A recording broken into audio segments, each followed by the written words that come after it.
about to go down.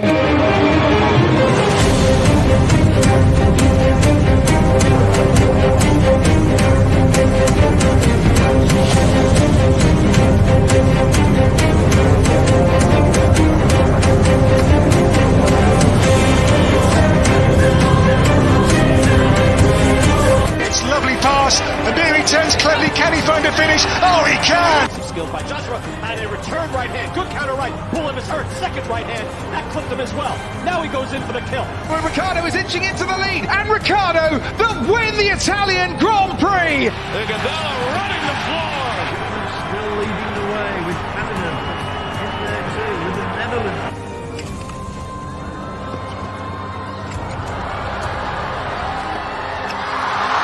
And Musa makes it 4 goals in 2 World Cup matches. The Monaco Grand Prix! Ricciardo triumphant in Monza. Through Bowden Barrett and an early touch and an excellent. Sports Orbit. We make the world go round.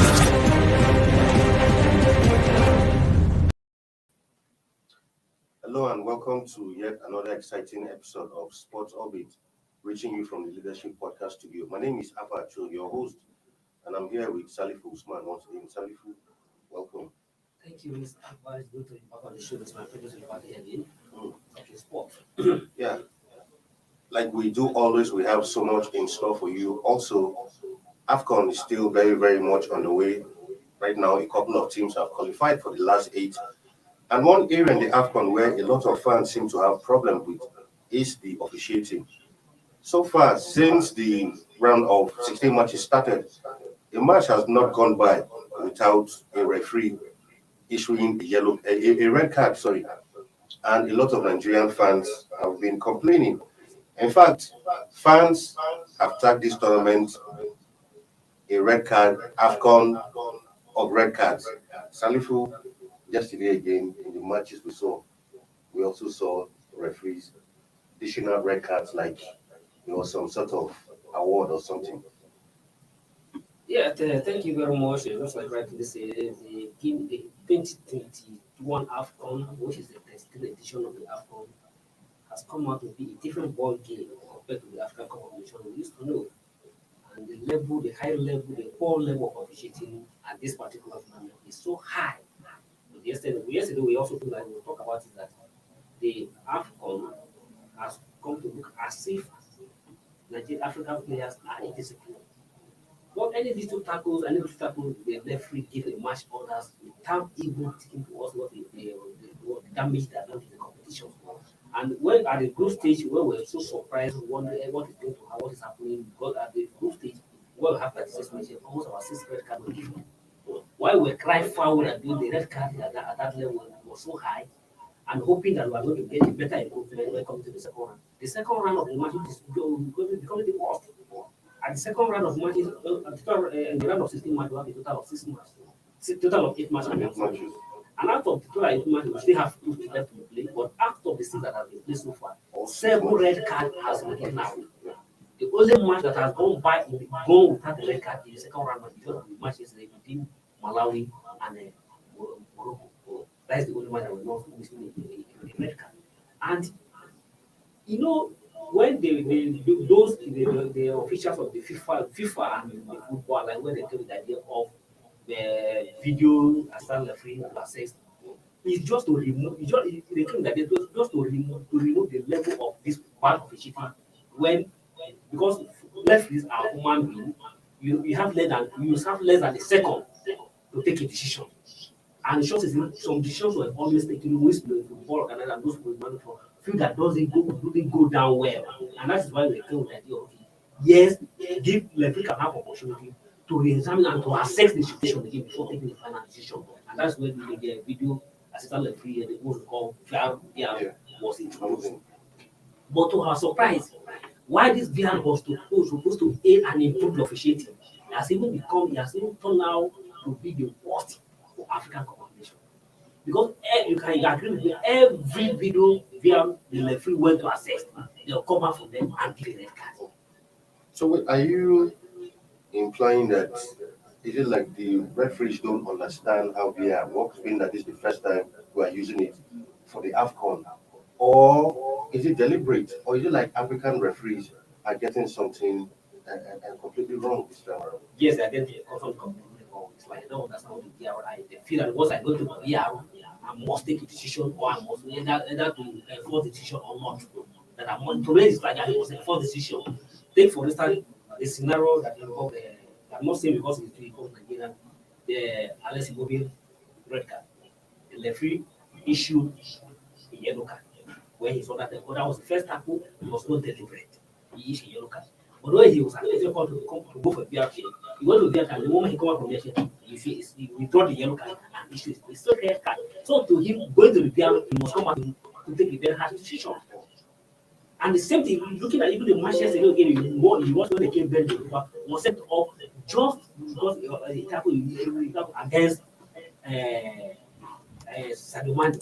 That was and first time in a football, the game of football keep on changing every day, it's dynamic, keep on changing every day, and they will but in often when we go in this game, taking a hard decision against the referee is against the goalkeeper, particularly the goalkeeper, is always very hard for the referee to send the referee a goalkeeper off. Because you know the predicament in sending goalkeeper off after the match. I mean, like we saw, like you said, I mean, we watch games in the Premier League and other top leagues in Europe, and you see that sometimes referees actually even override VAR. Sometimes an incidents happen, they even call referees to check VAR, and they completely ignore it because by FIFA rules, as long as you're the center referee, your decision is final. So VAR is at your discretion. So you can decide not to even check VAR. But it seems in Africa, once VAR calls you, you go there, and once the VAR turns the decision, you follow suit. So I think the way it's going now is so far in this tournament, it looks like VAR has now because more superior than center referee. So in that case, then it means we don't even need to have a center referee. Because the decision of the VAR has even come to stand more than even the center referee. And the only exception we can also criticize was the match between Nigeria and Egypt, when the VAR was adjusting that the Moses Simon tackle was supposed to be a penalty. When the center referee insisted that no, it wasn't. That was the only exception so far in this competition. If not, every VAR call has come to stand in this competition, and which is not supposed to be so. And we feel the curve because if you look, for instance, out of we are just half into the competition. We still have more our 10 matches to go. But so far, look at this so far, 13 red card has been given. And in AFCON, in the last 4 African Cup of Nations play, this particular red card, the last African Cup of Nations, the last one in Egypt, only 4 red cards were issued in the entire competition.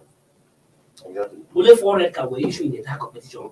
And even in the last 4 African Cup of Nations, that is the 2019, 2017, 2015, and 2013, put it together, 13 red cards were given. But this particular AFCON, just having to the competition, we have equal that record of having 13 red cards, which was the 13 red card we have in the African. So, what are we saying? Are we saying that the African player are indisciplined? If you even see for some comments some comments that fans have passed on FIFA, one fan wrote, he said, AFCON is an absolute joke. Another follow up the tournament wrote, these referees at AFCON 2021 have given me more than enough reason to discontinue watching the tournament. Another one said, these referees at AFCON believe visiting a monitor is a red card offense. They don't challenge the VAR decision. Pathetic. And that's what we're saying. Once you go to the VAR is not in charge of the match. No. You as the center referee are in charge of the match. VAR is just to assist you in taking some certain decisions. In case you are confused. You're confused. In case we don't know that's what to say. Yes. That is it's not in every situation. Once as a referee, you are convinced that this is it. You don't even bother about the VAR. Yeah. But a situation where a referee takes a decision, VAR calls you back to insist that you must cancel your decision. So it means so I think this is something, because I don't even need this is something that FIFA needs to intervene in. The referee should know. I think maybe the referee body should properly train these referees in Africa on the use of VAR. VAR does not take the place of the center referee. VAR only helps you in making an objective decision. And VR shouldn't be a situation where they insist that this is what you do. You can decide VR and not happen. The game goes on. Thank you very much. Thank God the round of 16 match, the last 2 matches of the round of 16 match will be today. And we hope that African, their referee committee and technical committee should be able to assess the first round, the second round, so far before we get to the quarterfinal of the competition. Because this high rate of red card, I think I can't remember of any competition that have recorded a high red card as the African competition so far. Have recorded a high red card. So, which is not good. It is a bad image for African football. Absolutely. I'm still on the red card issue. Michael Essien, former Ghana and Chelsea midfielder, has also questioned the use of red cards by officials at the ongoing AFCON. He said some of these red card decisions in AFCON are shocking. Is football getting soft? I mean, we all know that football is a contact sport. Yeah. There will be tackles every now and then. Definitely. So, but a situation where, yes, it become a situation where the slightest touch you give to a player calls for a, if I'm not even yellow card, it's a straight red card offense. The situation has become so embarrassing and disgraceful. So it's more than embarrassing and disgraceful. Just like you say here, it's like African referee, and that is why we are too many. I'm sorry to use that word. We are too very backward compared to others. And that's why when we have a World Cup tournament, we hardly say African referee officiating at that high level. Okay, what can we African referee have even come to assume that? Okay, once the VR has assumed a status that they are more superior to the central referee, they should remember by the name assistant video assistant referee. Video assistant referee is to assist you in case you are confused. You are not setting up a shot to take. Then honestly, you have in the football, you have less than a second to take a decision. But if you are confused what is the right decision to take by this, okay, you now have option to resort to the VR. Not VR calling you that you must come and check. And once they go to check on VR, and if you check all the red cards given so far, it is after they went for a VR check that they come and give red card, and which is completely nonsense for African football.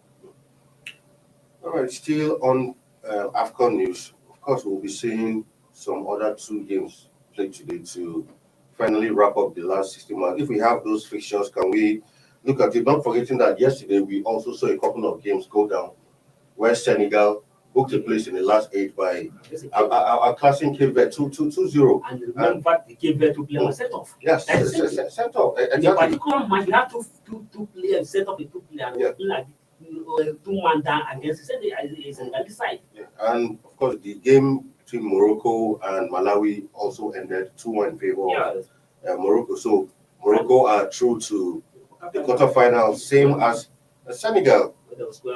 Yeah, sure. Square up against Senegal, and of course, Sadio Mane scoring a beautiful goal in that one to give them the early lead. We'll also be seeing some other matches today. If my producer has the fixtures, can we have a look at them? But looking at those games yesterday, we all know how Senegal started this competition. They were not too convincing in the group stages, but coming into the last 16 stage, yesterday they actually, yes, in spite of the red card, but I think they actually showed some class. Same for Morocco. Well, to me, yes. To me, I was not impressed with Senegal performance yesterday too, because I expected them. Even though the Cape Verde was still even 2-man down, the Cape Verde also put a very tough fight. Because they finally lost that match. So ordinarily, Senegal, a team that came to the tournament.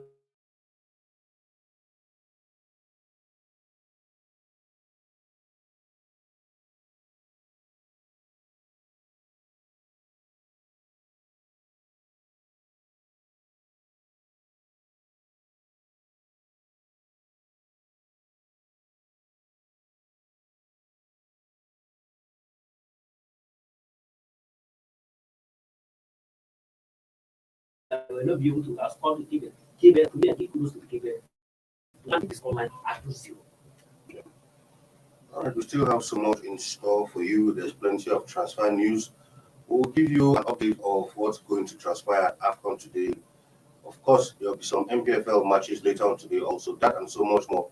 We'll give you one comeback from this break. Don't go nowhere.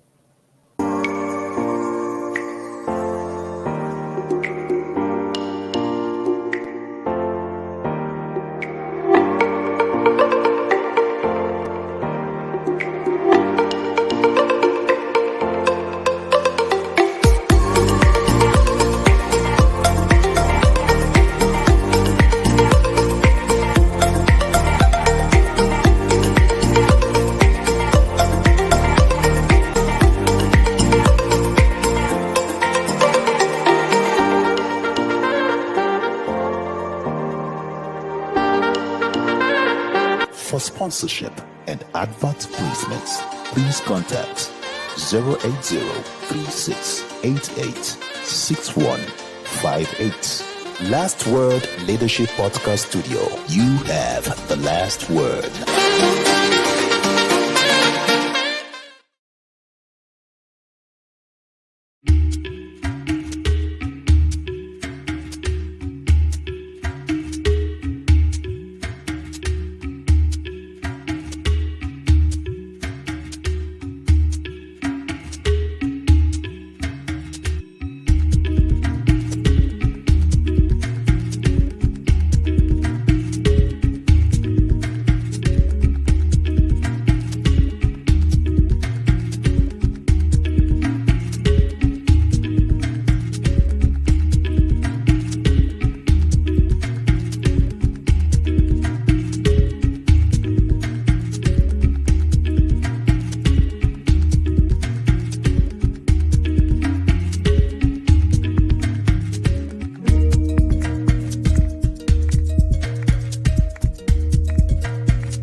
Welcome back from that short break. Before we went on that break, we were talking about the AFCON. Of course, today, Cote d'Ivoire will be up against Egypt. That's another star match. These are the kind of matches you expect to see in the final, for instance. But unfortunately, one of these, out of these two giants, one of them will also be exiting in the round of 16. So I think Nigeria is in good company. Well, Cote d'Ivoire actually be targeting their first win against Egypt in 32 years. This is going to be an encounter to look forward to. Definitely, it's going to be a more fight. If you look at the of these two teams, just like you say, that means we are very sure that one of the tournament favorites, title favorite, is going to achieve the whether they like it or not. It's going to achieve the competition. It can be Egypt, it can be Cote d'Ivoire. Yeah. And if you look at it one-on-one, both going by the current form and based on the performance of the two teams in the AFCON so far, you say that okay, you say you put your money on Cote d'Ivoire, you have a better chance of progress to the next one. But if you go into the history and looking how the Cote d'Ivoire, the elephants of Cote d'Ivoire have suffered in the hands of the Egyptians. Then 32 years. Suffer in the hands of the Egyptians, you also feel that okay, you also feel for Cote d'Ivoire that then they also fall a victim today again against the Egyptians. So the Egyptians has maintained a dominant superior against Cote d'Ivoire for a very long time, 32 years not ago. But let's see how it's going to be if Cote d'Ivoire will be able to finally end their dominance against the Egyptians. They will have several source history for. Even if there was a time, even in Nigeria, Nigeria against Cameroon, anytime Nigeria come against Cameroon, Cameroons are always sure of this, they are going to beat Nigeria. But until thanks to the likes of the Cameroon, Okoshas, John Otaka, and that is where the John Otaka made his name up to today. Remember in Tunisia 2004, when John Otaka goal was the that finally knocked the Cameroon as a defending champion out of that company in the quarterfinal. And since then, if you look at the head-to-head between Nigeria and Cameroon, Nigeria has regained their dominance, have regained themselves against the Cameroon. Cameroon can no longer come there beating their chest as they are going to beat Nigeria. But at least if you look at the match since then 2014 today, Nigeria have the superior hand against the Cameroon. So let's hope that Cote d'Ivoire will be able to finally end that today against the Egyptians and tell them that no, the Egyptians will never see people again. In the other game, it will be Mali versus Equatorial Guinea. Equatorial Guinea has had sort of a very tail run in this competition. I mean, at this point, a lot of people didn't even give them a chance. Nobody expected Equatorial Guinea to be at this level of competition in the round of 16. For Mali, not here and there, Mali is a tough team, but you can't compare this present Mali team to Mali team of a couple of 4 or 5 years ago. But During the eras of the Canutes and the rest of them. The former Liverpool players. This guy, I don't forget his name. The former Liverpool player for Liverpool. No, but Sissoko. But of course, the Liverpool player is still in that team currently. You know, so quickly, let's have a look at that game. What do you expect in that game, Mali versus Equatorial Guinea? The starting line, you can see the For line Cote d'Ivoire, of course. And Sebastian Haller up there, you know, Eric Bailey, Nicolas Pepe, Ibrahim Sangare, Serge Aurier. I mean, Ivory Coast has a very decent team. I mean, Max Bradel, Simon Deli, Frankesi, Jinseri, Conan, and of course, Badra Ali Sangare, all starting in this one. Then for Egypt, of course, Mohamed El Sharawi, Abdelmunem, Omar Kamal, Amrul Suleya, Amdi Fati, Ahmed Hegazi, of course, Mosala captain, Ahmed Abu El Fatou, Mustafa Mohamed El Neni, and Omar Mamouche. I mean, this is how they line up against the match, which is supposed to start in a couple of minutes from now, 5 p.m. actually. But quickly, let's look at Mali versus Equatorial Guinea. Yeah, you may say, just like you said, that the Mali squad cannot be compared to what they used to be in their former. But to me, in fairness to them, they have done well so far in this competition. They are yet to test a defeat. Absolutely. So they win their group. 7 points. Winning 2 matches and draw one of their one game. So definitely going by that status, you agree that you would like to put your money on them that they may likely have an edge against the Equatorial Guinea. But the Equatorial Guinea so far has been one of the surprise parties in this game. Equatorial Guinea didn't qualify as one of the best losers. They end their qualification automatically. So definitely they finish second in their group, and the group that also has a Cote d'Ivoire. Remember the draw with Cote d'Ivoire.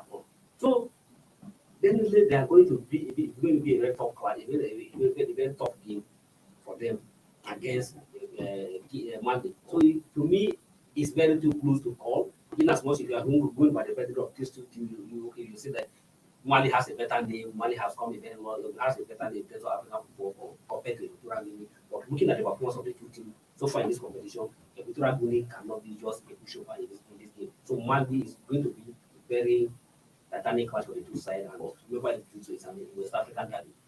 Absolutely. We'll keep an eye on that one. And still on to transfer news now. We are all aware that Samuel Kalu recently made a move to Watford of England. I mean, Watford seems to be the new destination in England for a lot of Nigerian players especially. But that deal is yet to be finalized due to the issue of a work permit, which is still delaying that move for now. So time and time again, we've seen Nigerian players have issues with work permit, and especially one of the criteria is you must have played for your national team for a certain number of time to have to make it easier for you. But for now, I don't think Samuel Kalu meets that criteria.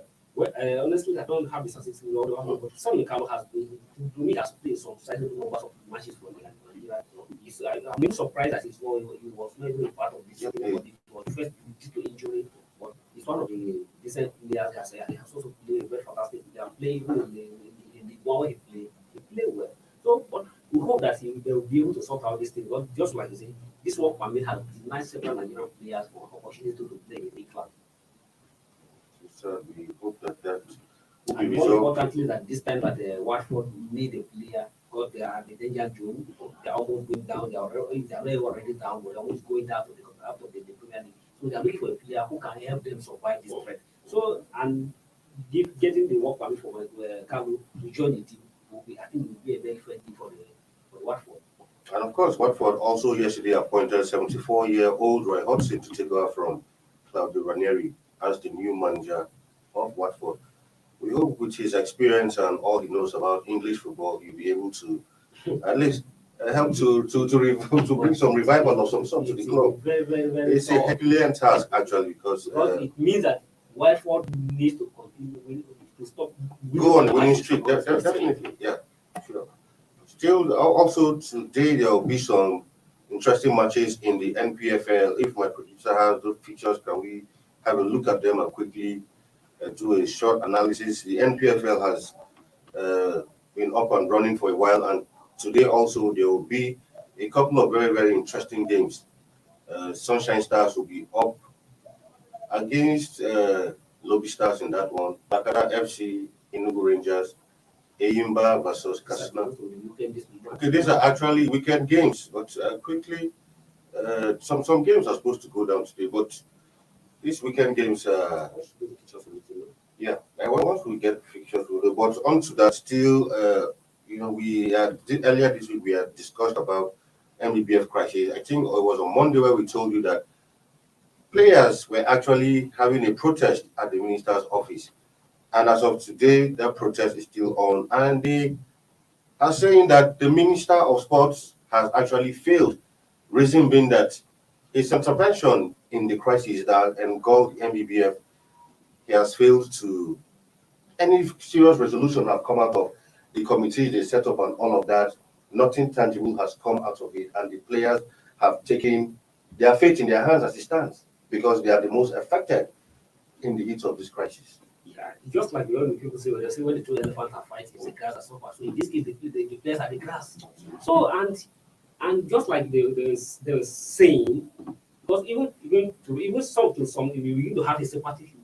You even forced to have sympathy with them, but in the sense that as a leader, the Minister of Youth and Sport, in fairness to him, has always become out to have a very fair deal in whatever crisis that can come out. Like trying to stay on the neutral ground to ensure that every faction or every group has a fair share of have a fair judgment. But in this particular one is a bit confused about what is on. Because when you say that okay, the party is running towards the right, the next thing you see within the people you see is moving towards the left side. So you don't even know where to judge it from. Okay, the minister of when we also sit here when the minister came up that okay, when the crisis was too hard, everybody came up that okay, let's have a reconciliation committee.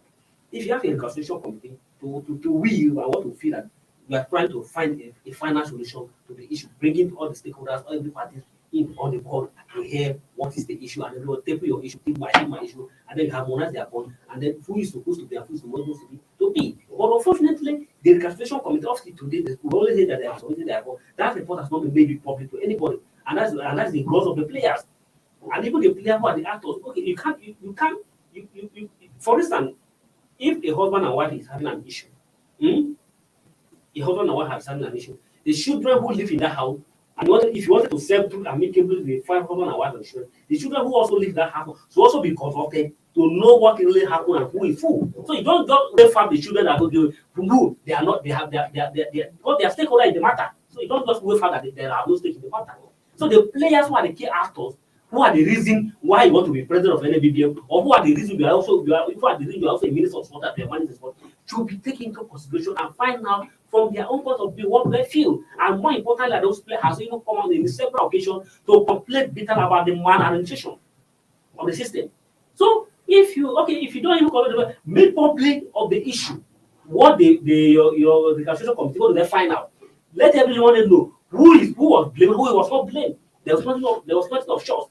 And because all those things is still towards because when they give feedback came that okay, we deployed the sanction banned say that they will not allow the qualification of the River Supers. River husband. And all of a sudden they say, okay, with the panic move, they want to ban us, and you have to say there's going to be an election. And at the same time, for me, the Minister of Defense are speaking from the both side of the mouth. You tell with a statement that election, we still have that circular, we still have the circular distributed at the show, and we still have the copy, that the election is going to hold in Abuja, January 31st. But there's a twist now that the election is going to hold in Benin within a week. And it is the same Benin that issued that raised the dust last time. So why now want to inform the election to go to the Benin now? And the players are trusting them. If, because to them, based on the minister has failed them, because from his managing the situation, that he's not sensitive to their own plight that they are suffering from the game. Or if you are not taking to it's not taking to not sensitive about their plight who are suffering from this crisis of the game and for his mishandling of the system of the management of the crisis. And to me, I think I completely agree with the players if there's an issue, and just like we say, if the two want to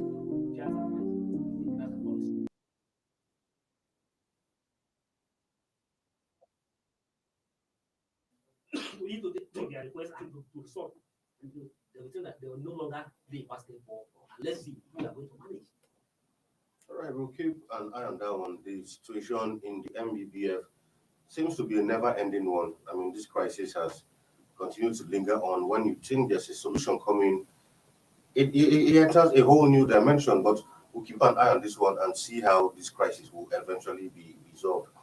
That's much we can take for you, give you today on this episode of Sports Orbit. Don't forget that in about 28 minutes, the match between Cote d'Ivoire and Egypt will be kicking off. Stay tuned to that one. Keep an eye on that one. And of course, much later in the night, it will be Mali versus Equatorial Guinea. That one. Salifu, once again, thank you for being on the show again for me today. Thank you, everyone. All right. Until we come your way tomorrow again with another exciting episode of Sports Orbits. My name is Afa Acho, your host, and it's bye-bye from here. Thank you for watching. For sponsorship and advert placements, please contact 080-3688-6158. Last Word Leadership Podcast Studio. You have the last word.